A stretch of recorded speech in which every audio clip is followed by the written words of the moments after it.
December 4-നും 5-നുമായിട്ട് Russian president Vladimir Putin ഇന്ത്യയിൽ വരുന്നുണ്ട്. പ്രതിരോധ രംഗത്ത് വലിയ ഒരു മുന്നേറ്റമാണ് രണ്ട് രാജ്യവും കൂടി ചെയ്യാൻ പോകുന്നത്. ഇന്ത്യക്ക് സോഴ്സ് കോഡ് തരുന്നു.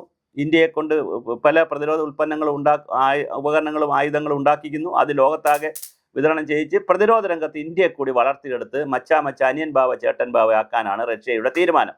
ഇങ്ങനെ തീരുമാനം വരാൻ കാരണമുണ്ട്. കാരണം അമേരിക്കക്കെതിരെ നമ്മൾ വലിയ വെല്ലുവിളി ഉയർത്തിക്കൊണ്ടാണ് അമേരിക്ക നമുക്ക് വലിയ കൂച്ചുവിലം കിട്ടുകൊണ്ട് 25-50% തീരുവ ഏർപ്പെടുത്തിയപ്പോഴും അതിനെ പോടാ പുല്ലേ എന്നുള്ള സ്റ്റൈലിൽ പറഞ്ഞിട്ട് നമ്മുടെ മോഹൻലാൽ സ്റ്റൈലിൽ പറഞ്ഞവർക്ക് ഞങ്ങളായിട്ട് ആരെയും ചൊറിയാൻ പോലെ ഇങ്ങോട്ട് വന്നാൽ ഞങ്ങൾ മാന്തി പറിക്കുമെന്ന് പറഞ്ഞതുപോലെ ഞങ്ങൾ ഇന്ത്യയെ തൊടാൻ വന്നപ്പോൾ മേക്ക് ഇൻ ഇന്ത്യയും വോക്കൽ ഫോർ ലോക്കൽ എന്നൊക്കെ പറഞ്ഞ് ഇന്ത്യൻ GDP 8.2 ഉയർത്തിക്കൊണ്ട് ഞെട്ടിച്ചിരിക്കുന്ന ഇന്ത്യ ലോകത്തിങ്ങനെ നിൽക്കുമ്പോൾ റഷ്യൻ പ്രസിഡന്റ് ഇവിടെ വരുമ്പോൾ ഒരു കയ്യിൽ MH-60R ഹെലികോപ്റ്ററുകളുടെ നവീകരണത്തിനും അനുബന്ധ സിനിമകൾക്ക് US-മായി ഇന്ത്യ 8000 കോടിയുടെ കരാർ വയ്ക്കുന്നുണ്ട്.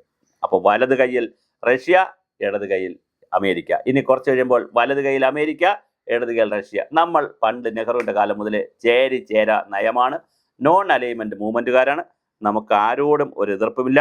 ഏകദേശം അമേരിക്ക 1000 കോടി രൂപ വില നിൽക്കുന്ന ആയുധങ്ങളാണ് ഇന്ത്യക്ക് നൽകാനുള്ള കരാറിലേക്ക് പോകുന്നു.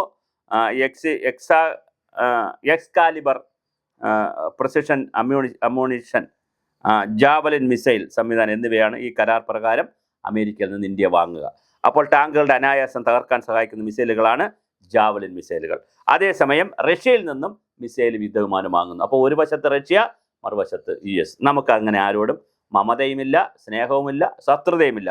ഇന്ത്യ സന്ദർശന വേനത്തിൽ 400 സർഫസ് ടു എയർ മിസൈൽ നമ്മൾ റഷ്യയിൽ നിന്ന് വാങ്ങും. അപ്പോൾ അങ്ങനെ ഇന്ത്യയുടെ ഓപ്പറേഷൻ തുറപ്പിട്ടായിരുന്ന ഇവ റഷ്യയിൽ നിന്ന് Su-57 യുദ്ധവിമാനം വാങ്ങുന്നതിനും ചർച്ചയായിരിക്കും. ഇത് രണ്ടും നമ്മൾ ചെയ്യുമ്പോൾ അപ്പുറത്തെ അതിർത്തി രാജ്യങ്ങൾ എന്ന് പറയുന്ന പാകിസ്ഥാൻ, അഫ്ഗാനിസ്ഥാൻ, നേപ്പാൾ, ബംഗ്ലാദേശ് എന്നീ രാജ്യങ്ങളിൽ വലിയ അസ്വസ്ഥതയാണ് ഇനി വരാൻ പോകുന്നത്. കാരണം ഇന്ത്യ പഴയ ഇന്ത്യ അല്ല.